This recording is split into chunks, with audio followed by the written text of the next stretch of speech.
penyalahguna narkoba. Ya.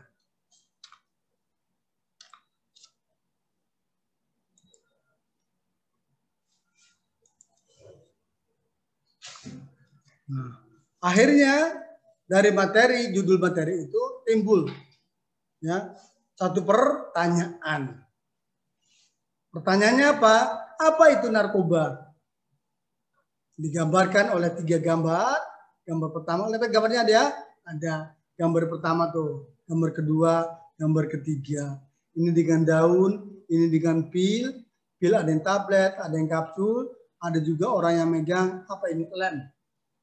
Nah, lem ibon. Itu diapain dia tahu. Nah. Baik. Sebelum menjawab apa itu narkoba, Bapak akan sampaikan terlebih dahulu latar belakang daripada pemahaman terhadap orang yang menggunakan narkoba. Di sini kita perhatikan bahwa latar belakangnya itu ada 5 pemahaman. Yang pertama adalah anggapan masyarakat bahwa penyalahguna narkotika sebagai perbuatan kriminal dan juga menjadi aib keluarga serta dikucilkan. Itu ternyata tidak menyelesaikan masalah. Ternyata tidak menyelesaikan masalah. Dikucilkan itu. Yang kedua, pemahaman yang benar adalah penyalahgunaan narkotika menyebabkan fungsi otak terganggu. Penyakit otak kronis dan kambuhan. Menyebabkan gangguan perilaku sehingga memerlukan pertolongan. Yang ketiga, upaya penanganannya melalui proses rehabilitasi secara menyeluruh dan berkelanjutan sampai pulih. Selanjutnya, tindakan memenjarakan penyalahguna atau pecandu tanpa mendapat layanan rehabilitasi medis dan sosial mengakibatkan penyalahguna pecandu masih mengulangi perbuatannya karena penyakitnya belum pulih. Tidak terjadi efek samping, terjadi efek jerak. Jadi mengulang lagi dari penjara itu. Kalau tidak ada penanganan yang serius terhadap orang yang dipenjarakan.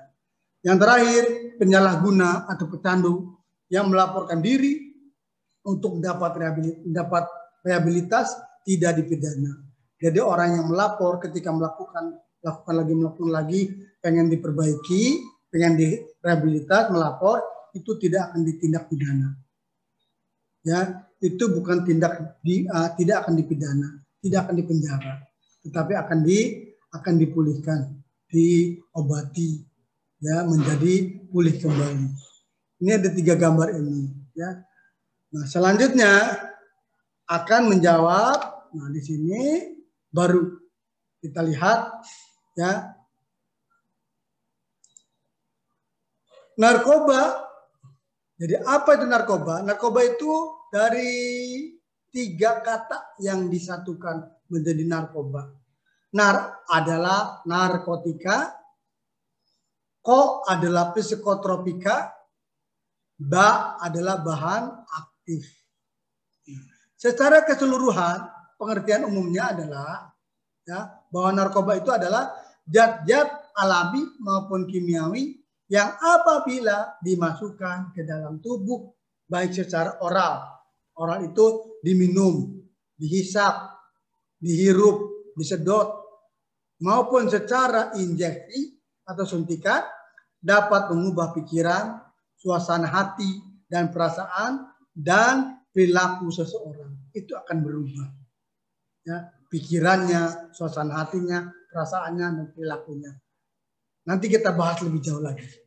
Bagaimana pikirannya, bagaimana suasananya, bagaimana perasaannya, apa sih tingkah lakunya. Ya, itu dari pengertian umum tentang narkoba.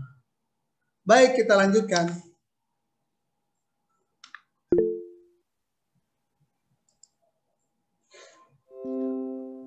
Nah, satu persatu kita akan bahas tentang narkoba. Nah, apakah narkoba itu? Tadi dikatakan bahwa narkoba itu adalah narkotika. Sekarang kita bahasannya. Yang pertama adalah narkotika. Ya. Narkotika itu adalah zat atau obat yang berasal dari tanaman atau bukan tanaman, baik sintetis maupun semi sintetis, yang dapat menyebabkan penurunan atau perubahan kesadaran, hilangnya rasa, mengurangi sampai menghilangkan rasa nyeri, dan dapat menimbulkan ketergantungan. Itu adalah narkotika. Rasa nyerinya hilang dengan narkotika. Yang kedua, psikotropika adalah zat atau obat baik alamiah maupun sintetis. Sintetis ini buatan manusia yang sudah dilatih, bukan narkotika, berkhasiat psikoaktif melalui pengaruh selektif pada susunan saraf pusat yang menyebabkan perubahan khas pada aktivitas mental dan perilaku. Jadi kepada karakter, ya, pada mentalnya. Ini psikotropika. Selanjutnya ketiga apa tadi? Bahan aktif, ya, atau zat adiktif, ya, bahan adiktif. Ini adalah bahan lain atau obat bukan narkotika atau psikotropika yang penggunaannya dapat menimbulkan ketergantungan.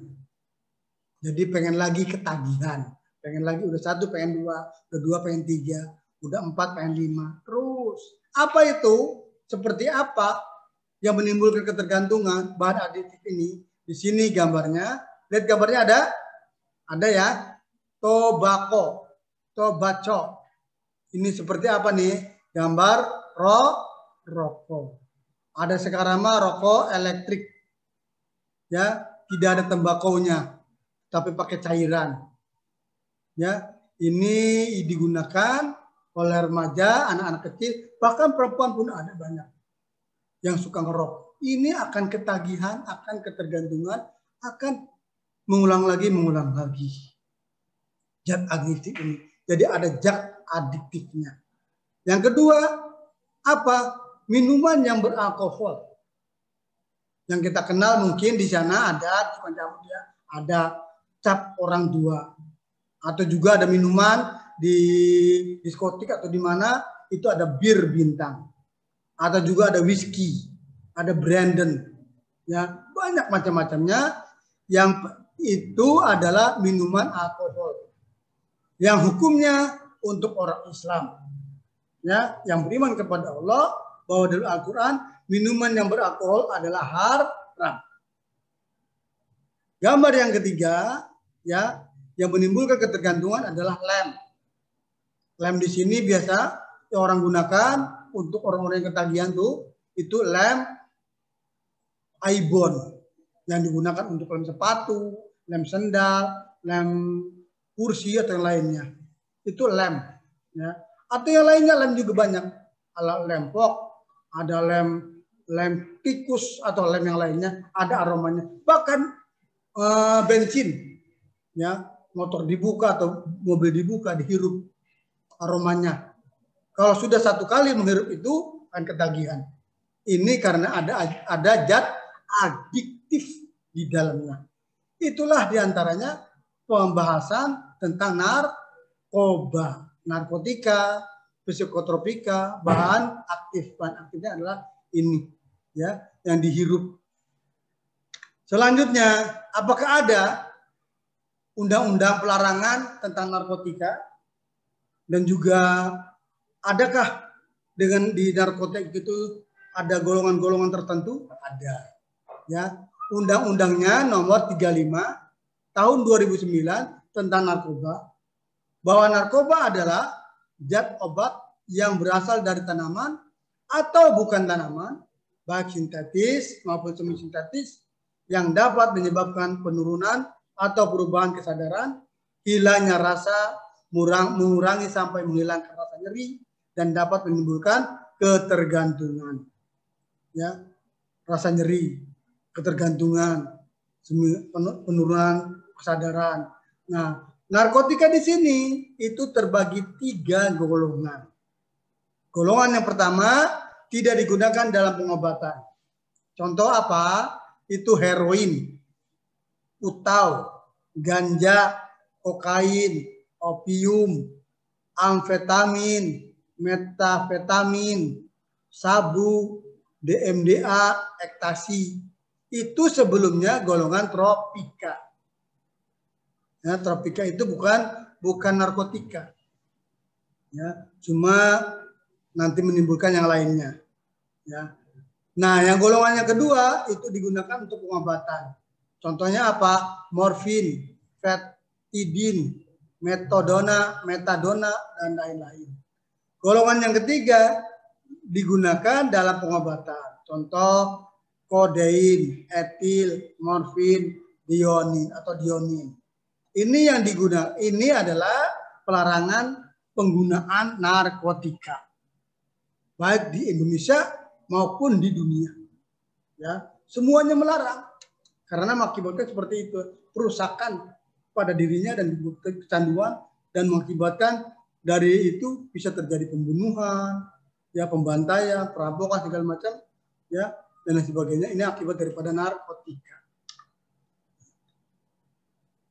Nah, dalam hal itu, setelah kita melihat undang-undangnya pelarangan, nah, kita melihat sifat dan pengaruh narkoba. Ya. Orang banyak yang menyalahgunakan narkoba. Ini ada sifat dan pengaruhnya. Pertama, pengaruhnya adalah stimulan. Stimulan itu menstimulir atau merangsang sistem saraf pusat.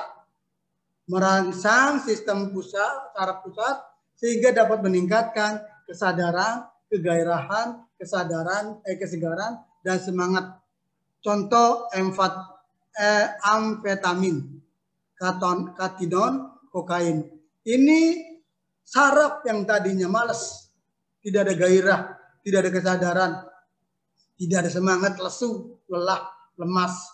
Ya, dengan mengkonsumsi amfetamin itu akan stimulannya akan berubah menjadi segar.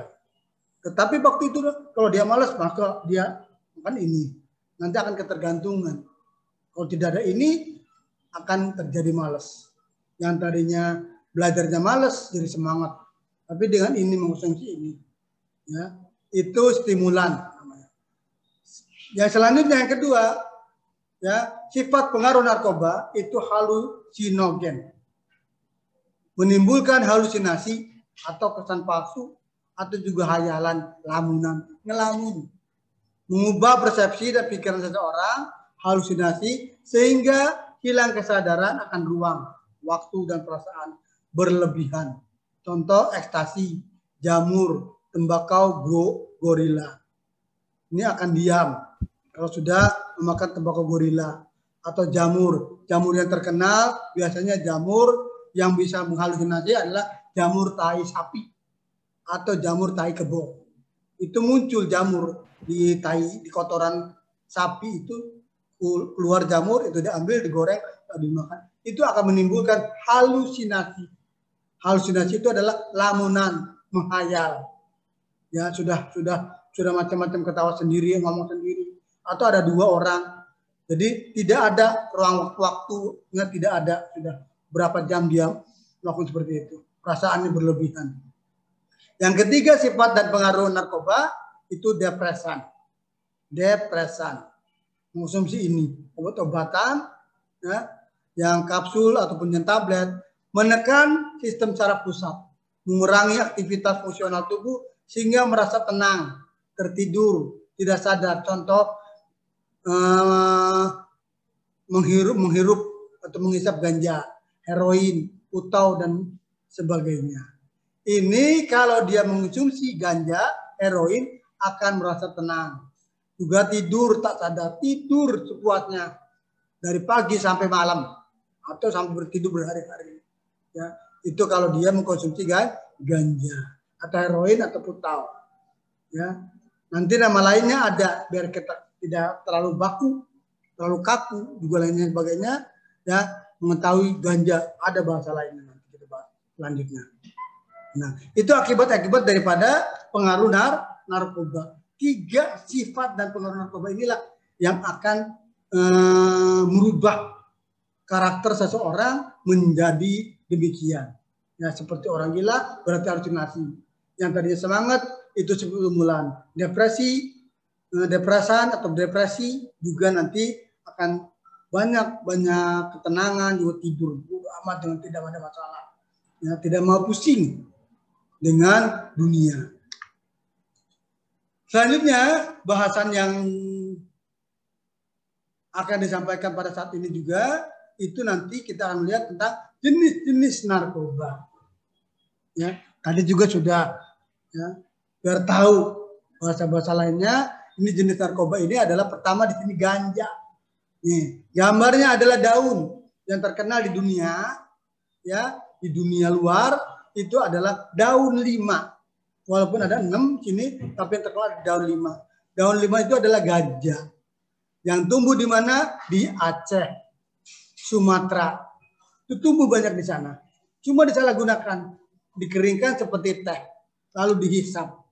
Itu akan menimbulkan tadi, ya pikiran-pikiran yang lain sebagainya. Nah, efeknya juga di sini ada. Nah, nama jalanannya ganja ini adalah cimeng.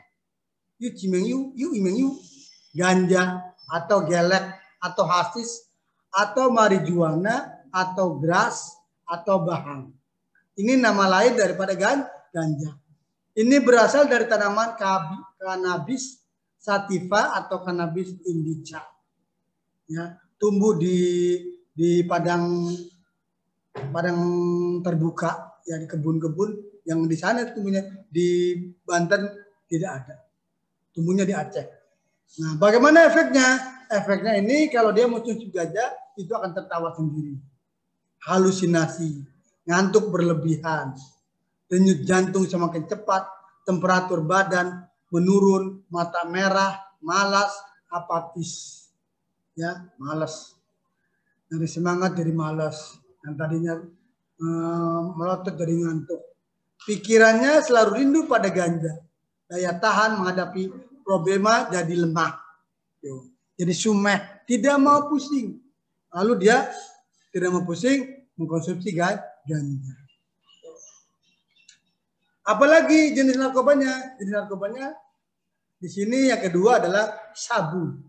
Sabu itu lihat gambarnya, ini kayak kristal, batu kayak kaca ya. Nama jalanan Sed, Met, Kristal, Wis. Bentuknya ada yang berbentuk bubuk warna putih dan abu-abu, putih dan abu-abu. Efeknya hiperaktif, tidak nafsu makan, tidak bisa tidur berhari-hari, denyut jantung meningkat, tekanan darah meningkat, dehidrasi, kurang cairan, terlalu haus. Lalu yang ketiga, jenis narkoba ini adalah tembakau gorila. Tembakau gorila ini bagaimana? Itu adalah jenis narkoba jenis sintetis yang dikemas oleh manusia, kanabinoid, tembakau biasa yang dicampur dengan powder AB Ceminaca sebagai salah satu turunan ganja sintetis. Ya, UNDOC, ganja sintetis berbentuk serbuk kristalin yang berwarna putih atau abu-abu, bahkan coklat kekuningan yang umumnya larut dalam perut organik seperti metanol, etanol, aseton, etil asetat, sehingga setelah larut akan mudah disemprotkan. Jenis dedaunan yang sering disemprotkan adalah Leonodorus, ekor singa atau dangga air yang ada di India. Tanaman asli dari Afsel, Afrika Selatan. Efeknya itu seperti ditimpa gorila, diam dan kaku, badan terasa berat, halusinasi, tremor atau gemetaran, sangat toksis yang dapat membuat kerusakan ginjal dan paru-paru yang sangat parah. Itulah efek daripada tembakau gorila. Jadi kayak ditimpa gorila, diam kaku. Nah, itulah tembakau gorila. Selanjutnya, jenis narkoba ini ada yang keempat, Reklona atau Domulit, Heximer dan Triek. Ini yang biasa dijual oleh apotik ataupun dikeluarkan dengan resep dokter. Baru apotik mengeluarkan. Beberapa jenis psikotropika yang marak di kalangan remaja dan pelajar berbentuk tablet. Biasa digunakan oleh dokter atau dokter spesialis untuk mengatasi gangguan depresi sesuai dosis pemakaian. Ya. Efeknya merasa lebih tenang, tenggorokan kering, gamplong atau bengong. Kalau dikonsumsi berlebihan overdosis, ini mestinya digunakan oleh orang yang depresi itu dengan resep dokter. Tidak dikeluarkan begitu saja. Orang beli dilayani apotek. Harusnya dengan resep dokter. Yang kelima ya, itu tramadol. Ini tramadol ini apa? Adalah salah satu jenis obat analgesik biasa digunakan untuk sakit gigi, sakit kepala, dan pasca operasi. Harus dengan resep dokter. Nama pasarannya dodol atau dodol polos. Efeknya bagaimana? Pecandu lebih percaya diri yang bersifat sementara. Biasanya pecandu memakai lebih dari 5 butir karena ingin bersifat percaya diri, ya berani, tidak takut, ya yang biasa sekolah di depan kelas takut, itu dengan konsumsi ini rasa percaya dirinya akan meningkat. Tapi bersifat sementara pada waktu saja. Yang mestinya dengan resep dokter biasanya sehari 3 kali, pagi 1, siang 1, malam 1. Kalau ini mah karena untuk percaya diri berlebihan yang bersifat sementara, dia konsumsi lebih dari 5 kali makan 6 atau 10. Ya. Ini adalah merek tramadol yang dijual di toko obat. Mestinya dengan resep dokter. Tapi disalahgunakan oleh pecandu narkoba. Ini bentuknya obat. Nah, bahan adiktif dan nanti akan ketagihan. Nah, kita bahas selanjutnya kategori pengguna narkoba. Ini langkah-langkah awal sehingga dia bisa ketagihan. Awalnya adalah 2 orang yang sedang dirayu, yang tidak pernah mencoba. Ada nih, dia karena mungkin kecewa atau nggak betah di rumah, dia keluar rumah. Maka ada orang yang merayu, yang mengajak. Ada nih, ini adalah korban penyalahgunaan, tidak segera memakai narkotika karena dibujuk, dipaksa. Tidak sengaja memakai, tetapi karena dipaksa, karena diinterogasi, karena diancam, sehingga dia menggunakan narkoba atau narkotika, bisa obat-obatan yang lainnya. Ya. Nah, selanjutnya setelah itu pecandu orang yang menggunakan atau menyalahgunakan narkotika dan dalam keadaan ketergantungan fisik atau psikis. Tuh.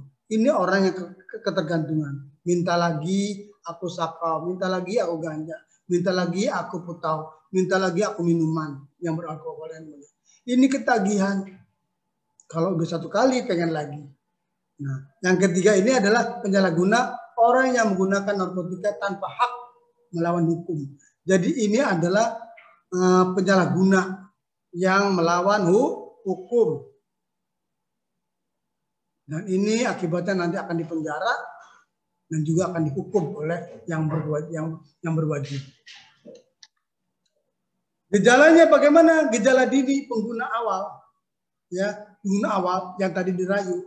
Ini dia pertama akan susah untuk diajak bicara.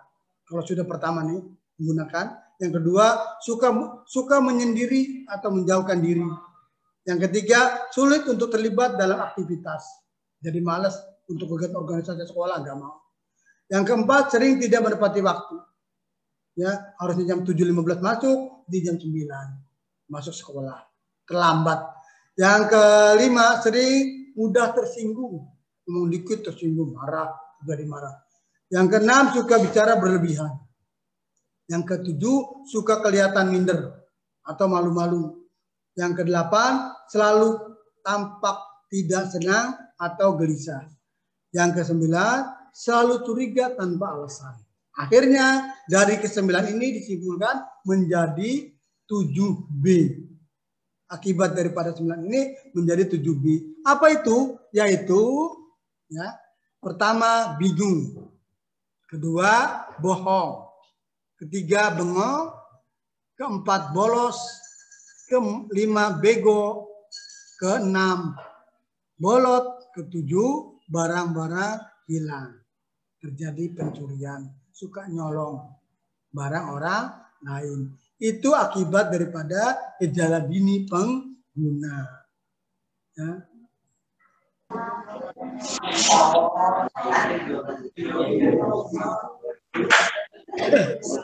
Kalau pada mulai diperhatikan speakernya.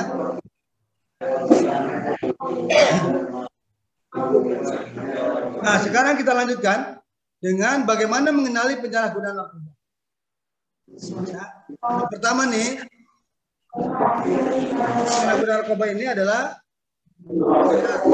jalan, dengan bicara, pelok, apatis. Berdiri dimatiin ya, biar jangan berisik. Yang ke selanjutnya itu ditemukan alat bantu pengguna narkotika. Ini apa? Alat bantunya narkotika itu dengan suntikan, disuntikan pada tubuhnya. Yang ketiga ya selalu mengantuk. Juga yang keempat, kebersihan dan kesehatan tidak terawat. Nah, di sini juga banyak bekas suntikan atau sayatan, irisan yang mengeluarkan darah. Ini yang digunakan oleh orang yang menyalahgunakan narkotika. Juga sering mengurung diri di kamar mandi, menghindari pertemuan dengan keluarga. Jadi gak suka bercengkerama dengan keluarga. Paling keluar hanya ingin makan, minum, atau juga buang air besar, keluar ke kamar lagi, masuk ke kamar lagi. Ya. Nah, yang keempat ini selalu emosi atau agresif. Jadi pengennya marah, pengen ngerokok nggak dikasih. Apa itu? Marah sama orang tua. Pengen beli minuman nggak dikasih, itu marah. Minta jajan nggak dikasih, marah. Itu ciri-ciri dari orang yang menggunakan narkotika. Emosi terus sifatnya. Mungkin bisa terjadi pencurian, ngambil sesuatu, ya bisa ambil rapor segala macam. Nah, itu akibat daripada orang yang menggunakan narkotika. Orang. Nah, kita lanjutkan. Mungkin ini bahasan terakhir. Faktor utama pengguna narkoba. Ini faktornya sehingga dia menggunakan narkoba ini ada beberapa faktor. Ada beberapa pengaruh, ada juga beberapa pengaruh atau sifat sehingga dia melakukan Pertama nih, faktor individu. Faktor individu ini satu, coba-coba atau iseng atau penasaran. Apa sih yang dikatakan? Ya, apa sih? Nah ini orang yang sedang apa nih? Ya, mengisap. Yang kedua, senang-senang. Just for fun. Yang ketiga, mengikuti tren, fashionable. Yang keempat, agar diterima dalam satu grup. Ya. Kelima, pelarian dari suatu masalah. Kena pengertian yang salah bahwa sekali-kali tidak masalah. Sekali-kali mah tidak masalah. Sekali doang. Ya, tidak 2 kali, sekali doang. Minum sekali. Alkohol, bir bintang, whisky, brandy, dan sebagainya sekali. Yang ketujuh, tidak berani, tidak dapat berkata tidak terhadap ajakan atau ini. Selalu iya, tidak enak. Dia teman, ya dia saudara, ya dia kan grup saya. Nah, dia tidak bisa mengatakan tidak, hanya mengatakan iya. Mengatakan iya, tapi tidak bisa mengatakan tidak. Tetapi iya, oke, siap, dan sebagainya. Itu faktor individu yang mengakibatkan orang melakukan narkoba. Yang kedua, faktor lingkungan. Faktor lingkungan ini ada beberapa poin, itu 6. 1, kesempatan atau situasi seperti diskotik, tempat hiburan, rekreasi, pesta, dan lain-lain di lingkungannya itu. Ada nggak seperti itu? Itu akan mempengaruhi dirinya. Yang kedua, solidaritas kelompok sebaya. Teman-teman sebayanya mendukung atau juga baik atau jelek. Itu juga mempengaruhi dirinya. Ketiga, ajakan, rayuan, atau iming-iming. Yang keempat, lingkungan yang membiarkan maraknya penggunaan, penjualan bebas obat-obatan atau narkoba. Yang kelima, lemahnya gakum, gerakan lemahnya gakum, penegakan hukum. Keenam, bisnis terorganisir ditutup-tutupi oleh masyarakat sendiri. Jadi tahu bahwa itu adalah penjual narkoba atau bandar, tapi diam-diam saja. Nah, ini bisa mempengaruhi dirinya karena masyarakat tidak melarang untuk menggunakan narkoba. Yang ketiga, faktor zat dan ketersediaan narkoba. Ini satu, secara psikologis tidak dapat hidup normal tanpa zat narkoba dalam tubuh. Jadi harus masuk zat narkoba ke dalam tubuhnya, baru dia akan normal hidupnya. Jadi kalau tidak ada, tidak akan normal. Kedua, secara fisik atau fisik kesakitan, tidak nyaman bila dalam tubuhnya tidak ada narkoba. Yang ketiga, secara psikis merasa nikmat bila tubuhnya telah terisi zat-zat yang terkandung dalam narkoba. Keempat, zat narkoba memberi rasa nikmat, mendorong pemakaian berulang dengan bertambahnya dosis. Nah, ini faktor zat yang dibutuhkan oleh tubuhnya sehingga dia ketagihan dan juga harus berlanjut. Nah, kita lihat pengguna narkoba pengguna narkoba lebih baik direhabilitas daripada di penjara. Kalau di penjara pasti akan disakiti, dipukuli, dicaci maki. Kalau dia rehabilitas adalah dia diberikan kebaikan, dipulihkan menjadi insya Allah menjadi yang baik. Tapi anggapan yang tidak menyelesaikan masalah penyalahgunaan narkotika adalah perbuatan kriminal sehingga menjadi aib keluarga dan dikucilkan. Nah, narkoba bukan pengguna itu bukan perbuatan kriminal, tapi karena dia menggunakan dipaksa. Tapi kalau pengedar atau bandar itu baru dia sudah melawan hukum dan harus dipenjara dan sampai mungkin hukumannya mati.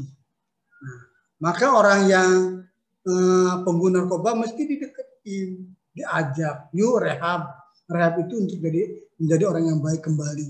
Yang benar ini adalah penyalahgunaan narkoba mempengaruhi fungsi otak dan menyebabkan gangguan perilaku yang memerlukan pertolongan, merupakan penyakit otak kronis dan kambuhan. Jadi orang yang menyalahgunakan narkotika itu akan mempengaruhi otak,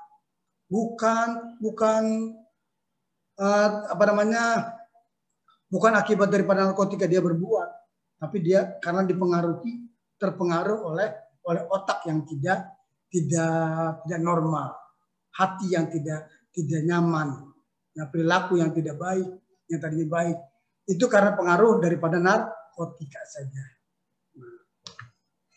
Tahap pengguna narkoba tadi sudah digambarkan. Pertama tahapnya nih, orang pertama dirayu, pengguna coba-coba, ditawari, dipaksa teman, ini ada nih, boleh enggak ya? Ya bingung karena teman boleh. Hanya dia kumpul-kumpul dengan teman-temannya menggunakan rekreasi, dipakai saat berkumpul bersama teman, yang ngerokok bersama-sama, minum bersama-sama, ya permainan-permainan segala macam nggak enakan, hanya dia gunakan. Nah, hanya wanita juga sama, tidak hanya laki-laki yang bisa menggunakan seperti itu. Karena apa? Karena pelampiasan depresi, cemas, dan kecewa. Bisa kecewa karena diputus pacar, bisa jadi ya kecewa karena pengaruh orang tua, selalu orang tua dan ibu bapak ibunya ribut aja, atau juga nggak betah di rumah, ya kurang kasih sayang juga karena pengaruh ekonomi segala macam, akhirnya dia merasa cemas, dan kecewa. Akhirnya pelariannya wanita ini melakukan narkoba atau narkotika seperti ngerokok. Ya. Lalu dia pelanggar hukum, pengguna insentif, sudah berulang-ulang dan mengganggu kehidupan sosial. Sudah berulang-ulang dinasihati di hari rehabilitas, tapi tetap ya karena sudah ketagihan. Nah di sini yang terakhir adalah minta lagi, karena ketergantungan sudah tidak bisa diobati lagi. Kondisinya tuh ya itu menjadi lemah, kedinginan, juga dapat menimbulkan gangguan TBC, hepatitis BC, terus HIV. Karena suntikan ini, ya orang sudah mengidap penyakit HIV atau AIDS karena suntikannya berganti-ganti, yang tidak berpenyakit juga kena. Bukan karena hubungan tubuh saja, hubungan badan saja, tapi dari suntikan juga bisa. Yang terakhir adalah sugesti dorongan yang sangat kuat untuk memakai zat kembali meskipun sudah lama tidak menggunakan. Jadi orang sudah pernah menggunakan, walaupun sudah diperbaiki, itu akan kamu lagi, minta lagi. Ya, gila enak kayaknya. Jadi apa yang harus dilakukan bila ada keluarga atau kerabat, tetangga sebagai penyalahguna? Bisa juga dilaporkan, bisa juga dukung penyalahguna keluarga untuk direhabilitasi. Dukung. Dedek, lagi apa? Yang ketiga, memastikan untuk mendapatkan informasi bahwa penyalahguna dapat dipulihkan. Membawa penyalahguna ke fasilitas dengan proses wajib lapor. Kesempatan wajib lapor 2 kali apabila tertangkap, tangan lagi akan diproses hukum. Kalau sudah 2 kali, sekali mungkin akan dimaafkan. Direhabilitasi. 2 kali, 3 kali masih menggunakan, tetap dinasihati tidak bisa. Nah, ini akan diproses hukum, akan ditangkap oleh polisi. Maka Bapak bekerja sama dengan BNN, Badan Narkotika Nasional, dengan kepolisian, ya bagi yang belum pernah atau sudah pernah atau berkelanjutan atau lebih baik dari sekarang berhenti, ya atau melapor. Kalau tidak ada laporan yang menggunakan, itu akan ditangkap oleh satuan kepolisian dan itu akan dimasukkan penjara sebagai pelanggar hukum. Akhirnya masalah narkoba ini adalah masalah bersama. Kalian, Bapak, dan guru-guru yang lain, juga kepolisian, masyarakat lainnya, itu adalah mari peduli sebelum terlambat. Jadi peduli sekarang, ya hilangkan sedini mungkin, tinggalkan perbuatan-perbuatan yang mengakibatkan kerugian diri sendiri, keluarga, orang tua, masyarakat, ya sekolah, negara, dan juga bangsa, bahkan dunia. Mari kita tinggalkan. Sedini mungkin ditinggalkan sebelum terlambat. Baik, terima kasih. Itu bisa aja. Baik ya, terima kasih. Nanti akan dipandu oleh Pak menyampaikan hadiah.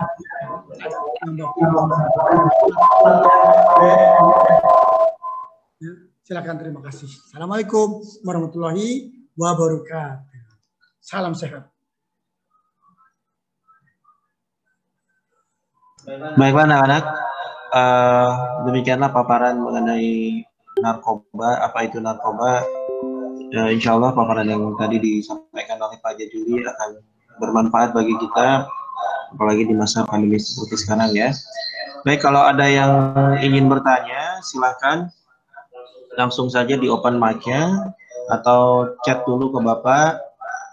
Ada misalkan di lingkungan kalian aja, kalau misalkan kalian ada yang aneh-aneh atau misalkan, oh iya Pak Jajuli, kalau misalkan pengganti rokok itu Pak, kayak apa ya? Ganja. Pengganti rokok, yang rokok elektronik itu Pak, itu berbahaya apa enggak ya? Wah, sekarang. Iya, berbahaya atau tidak? Itu dihidupkan. Mic-nya dihidupkan Pak Jajuli. Jadi untuk kalian apa ya? Ada yang tahu nggak namanya? Bapak lupa yang rokok di elektronik itu apa sih namanya? Elektrik. Pak Dedi apa namanya? Yang rokok elektrik itu dengan isap? vape, sisa yang itu, sisa, yang diisap itu rokok elektronik, ya, apalah namanya itu ya Pak, itu bahaya nggak kira-kira Pak? Vape ya. Silakan Pak. Ya. Ini pertanyaan yang bagus yang pernah Bapak dengar dan juga pernah dibahas di pelatihan tentang macam-macam rokok. Ya, rokok ada yang kretek, ada yang filter, ada yang super. Nah, sekarang lebih canggih lagi rokoknya pakai rokok elektrik atau vape yang pakai charger ya,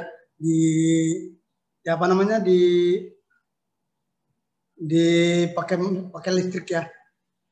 Nah, itu pakai cairan yang cairannya itu bukan serbuk ataupun yang lainnya. Nah, ini dibicarakan di BNN, Badan Narkotika Nasional, itu bahwa rokok elektrik yang saat ini itu lebih berbahaya daripada rokok-rokok yang beredar di masyarakat, di warung-warung. Ya, itu kelihatan. Itu pun juga tidak jelas tembakonya tembakau apa ada campuran dengan ganja dan lainnya, itu pun tembakonya. Kalau elektrik yang cairannya itu lebih jelas ada campuran-campuran yang mungkin kita tidak tahu di dalamnya, itu yang lebih bahaya. Ya, karena langsung tidak ada api tapi langsung memanas dengan kekuatan listrik, maka dihisap langsung kepada tubuh, langsung juga masuk ke paru-paru, ya. Ada zat-zat yang masuk kepada otak, mungkin akan terjadi fly, kegairahan, ya, kecerahan, yang tadinya pusing menjadi segar, ya, yang mencari inspirasi yang lain juga akan mempengaruhi juga lebih banyak. Nah, akibatnya, efeknya, ya, Bapak dapat informasi dari teman-teman bahwa rokok vape yang digunakan di masyarakat saat ini itu lebih canggih lagi, maka lebih berbahaya lagi penggunaannya kalau anak-anak saat ini menggunakan seperti itu. Harganya aja udah lumayan, dari harganya aja udah lumayan, hampir 200-an atau berapa nggak tahu. Ya, Bapak nggak punya masalahnya, nggak tahu harganya. Nah, itu dari harga aja, dan itu otomatis dari beli cairannya untuk mengkonsumsi untuk ininya juga harganya ada terus-menerus. Tapi kalau harga-harga yang kretek segala macam warung cuma murah, ya paling 500 atau 2.000. Ya. Itu lebih berbahaya Pak. Bila rokok vape itu digunakan oleh tubuh. Makasih Pak. Ya, makasih Pak Jajuli. Ada yang lain mungkin yang mau bertanya atau mungkin mau menambahkan atau barangkali ada pengalaman pribadi yang ingin kalian tanyakan, ini benar nggak sih bahaya atau tidak? Nah, Pak Jajuli, ada teman saya kemarin bertanya Pak, kalau misalkan rokok herbal. Nah, itu rokok herbal tuh bagaimana tuh rokok herbal tuh? Karena yang kita tahu ya bahwa rokok itu salah satu pintu gerbang menuju ke arah sana ya, kalau misalkan nggak terawasi lah ya, kalau nggak digunakan secara dewasa. Nah, itu gimana tuh Pak, rokok herbal tuh? Bahaya atau tidak Pak? Tolong dihidupkan mic-nya Pak. Baik ya, terima kasih Pak Asep. Ini itu pun mau dibahas awalnya yang kaitannya dengan rokok. Sekarang ini sudah mulai macam-macam rokok, ya. Ada juga yang canggih, ada yang juga yang masih modern. Malah sekarang ada muncul tadi pertanyaan itu dengan rokok herbal. Bagaimana rokok herbal? Ya, untuk sementara, ya, ini bahasanya adalah rokok. Cuma di sana ada bahasa tambahannya herbal. Berarti kalau herbal itu dari tumbuh-tumbuhan alami yang tumbuh di bumi Allah ini, ya, cuma dikemas, Ya, cuma ini kemungkinan sampai proses ke sana Bapak nggak tahu ya, sampai dibuatnya dari apa. Cuma karena herbal, kalau herbal obat ada tanggapan, kalau rokok herbal itu boleh. Ya, tetapi karena rokoknya, karena perbuatannya, kalau rokok herbal sudah tidak ada, berarti nanti kembali lagi ini akibatnya saja, bukan masalah rokoknya ya. Ini Bapak bicara tentang masalah penggunaannya, efeknya. Efek daripada nanti ngerokok herbal awalnya, ini kan herbal. Tapi ketika itu herbalnya tidak ada, rokok herbal tidak ada, apa mau berhenti dengan rokok herbalnya atau mau lanjut? Otomatis akan berlanjut. Setelah dia merokok herbal berhenti, otomatis akan berganti kepada rokok yang lain. Karena tadi itu sudah kebiasaan. Karena ini kita bahas tentang kebiasaan. Dengan ketagihan, kecanduan, sehingga dia tidak menghilangkan kebiasaan. Karena sudah biasa, karena ada hilang. Kalau sudah biasa dipakai, dia berhentikan, dia cut, ya, dia batas sampai situ, itu tidak mungkin. Tapi akan berlanjut. Ini akibatnya dari anak-anakku semua. Kalau dia menggunakan sekali, apapun bentuknya, rokok apapun, nanti akibatnya akan kedua kali, ketiga kali. Nah, ini ingin coba-coba kepada, karena di sini mah ya Bapak ini membahasnya tentang bukan pelarangan jangan, tetapi akibat daripada satu perbuatan melakukan perbuatan yang kedua, ketiga, keempat, lanjut. Ya, jadi apapun rokoknya maupun elektrik terserah, ya itu kemampuan. Tapi kalau menggunakan sekali, nanti akan kedua kali. Apapun bentuknya rokoknya. Nah, mau rokok kretek ke, filter ke, vape ke, rokok elektrik ke, ya. Ini akibat daripada itu nanti bagaimana? Jadi itu saja, ya. Jadi orang ada yang mengatakan bahwa herbal mah boleh. Nah, itu masalahnya, persoalannya. Cuma bukan itunya. Itunya yang di sini adalah tentang bagaimana kelanjutan daripada setelah itu. Setelah melakukan satu kali, yang kedua melakukan tidak. Ketika tidak ada rokok herbal, rokok apa? Ya. Ya, jadi rokok yang kedua, rokok yang ketiga, keempat, apa dia sudah menyudahi? Dia penyakit apa? Rokok herbal. Ya, penyakit paru-paru dengan rokok herbal. Ketika penyakitnya sembuh, apa dia merokoknya berhenti? Nah itu. Jadi di sini bahasannya Bapak menyampaikan materi ini adalah akibat dari perbuatan sekali, kelanjutannya berbuat tidak. Lebih baik rokok apapun tidak. Baik herbal, apakah tidak ada obat selain daripada rokok herbal? Kalau memang itu obat, ya. Apakah tidak ada? Ya, pokoknya ketiga-tiganya mau rokok apalah, ya. Itu Bapak sampaikan bahwa hasil daripada ini bentuk rokok apapun ini akibatnya, bukan masalah rokoknya, ya, minumannya dan obat-obatannya segala macam itu tuh. Kalau disalahgunakan itu akibatnya daripada ini pembahasannya adalah penyalahgunaan berkelanjutan. Terima kasih. Terima kasih Pak Jajuli. Kebetulan bergabung juga dengan kita di sini Pak Dede Wahid ya, Wakil Kepala Madrasah Bidang Kesiswaan. Pak Dede Wahid mungkin ada yang mau disampaikan, Pak Dede. Halo, Pak Dede. Pak Dede.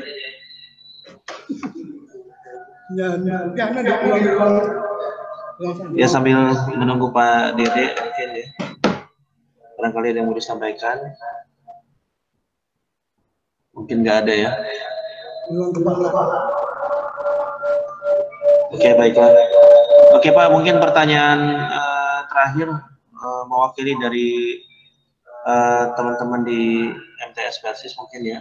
Nah, ini ada dari Ummu Salamah yang ingin bertanya. Bismillah. Terima kasih pertanyaannya. Apakah hukum mengkonsumsi obat dokter yang di dalamnya terdapat obat penenang dan sejenisnya. Nah, jadi ini dalam keadaan sakit ya, dalam keadaan sakit, kemudian memang dia harus mengkonsumsi itu Pak Jajuli. Nah, ini secara hukumnya mungkin hukum agama atau hukum negara mungkin ya, mungkin bisa dijelaskan hukumnya seperti apa Pak. Tapi dia memang dari dokter ya Pak ya, sebagai penenang dan sejenisnya. Terima kasih Mas Salama, insya Allah langsung di silakan Pak Jajuli. Oke, terima kasih. Apa Salama ya? Salama. Pak, salam. Umu. Nama akunnya ini Ummu Salamah Pak. Salama. Oke. Baik ya. Dari kita. Ya mudah-mudahan bisa apa namanya? Bisa ya. Ummu Salamah. Konita ini dengan anaknya Pak Ustadz Warman ya. Baik, di sana sudah dibahas tentang obat-obatan, walaupun itu narkoba namanya narkotika, terus motor dan adiktif, yaitu bentuknya obat-obatan yang mempengaruhi. Nah, ini sebenarnya ya adalah obat-obatan yang digunakan untuk pengobatan, yang digunakan oleh rumah sakit dan juga oleh para dokter yang ada di rumah sakit. Cuma penyalahguna ini adalah di luar daripada pantauan rumah sakit ataupun juga pantauan dari dokter. Ya, ada di sana juga tentang obat sakit gigi. Karena disalahgunakan mestinya dengan resep dokter. Ya, untuk menghilangkan rasa gigi. Tapi dia konsumsi overdosis. Nah, overdosis itulah yang dilarang. Ya, oleh undang-undang. Overdosis ini artinya bukan melalui resep dokter. Kalau ada tanda satu resep dokternya ada, ya apa namanya penggunaannya juga ada, obatnya juga jelas, tapi dikeluarkan oleh salah satu dokter dengan resep dokter, yaitu resep dokter, apotek mesti mengeluarkan dengan resep dokter itu. Penggunaannya. Memang sih ya, obat-obat apapun, kalau itu obat kimia itu pasti akan ketagihan. Ya, karena sakit gigi obatnya ya cocok itu. Kalau sakit gigi obatnya itu lagi. Tapi dengan resep dokter, berapa kali diperiksa sama dokter, berapa kali harus konsumsi. Ikuti aturan dokter. 3 kali sehari, 2 kali sehari. Ya, kalau itu lebih daripada resep dokter, nah itu yang namanya penyalahgunaan obat-obatan. Ya, obat penenang diri kalau itu resep dokter ya enggak ada masalah. Bapak lebih banyak mengkonsumsi obat-obatan yang dari dokter Sari Asi, DKT, ya terus klinik, obat tapi dengan resep dokter. Kalau itu berlebihan dari resep dokter yang mestinya resep dokternya 3 kali sehari, Bapak makan 10. Itu mengakibatkan otak ya ada pada diri kita perasaan segala macam itu akan berubah, itulah yang mengakibatkan narkotika. Ya obat-obatan yang digunakan untuk obat bius, yang hilang kesadaran itu digunakan untuk operasi oleh dokter juga. Tapi ini disalahgunakan oleh orang-orang yang di luar daripada pengobatan rumah sakit. Itu mestinya dokter. Kalau dokter yang mengeluarkan itu tidak akan terjadi penyalahgunaan narkoba. Suntikan itu tidak dokter yang nyuntik, itu mah sendiri nyuntik sendiri. Oke, terima kasih. Mungkin itu saja. Jadi boleh kalau itu dari dokter. Ya, terima kasih Konita atas pertanyaannya. Ya, di sini ada Pak Dede Wahid ya, Pak Wakil Kurikulum bagian Pak Wakil Kepala Madrasah Bidang Kesiswaan. Silakan Pak Dede. Oke, terima kasih Pak Asep sebagai operator atau MC ya, PIC. Kemudian juga terima kasih Pak Jazuli atas masukannya, materi-materinya yang mungkin bagi kita yang baru, wow gitu ya, seperti itulah gitu narkoba ya. Nah, untuk anak-anakku sekalian, seperti tadi apa yang disampaikan oleh Pak Jazuli, sebenarnya obat itu ada, semua jenis obat itu ada, tadi hanya penyalahgunaan yang harusnya untuk medis, pengobatan, tapi disalahgunakan. Ya. Nah, kemudian juga bagaimana cara menghindarinya agar kita tidak sampai terjerumus ya, ke lembah itu. Tadi alhamdulillah Pak Jajuli sudah sampaikan, di antaranya adalah kalau diringkas, pilihlah teman. Ya, Betul. pilihlah teman yang bisa membawa kita ke dalam kebaikan.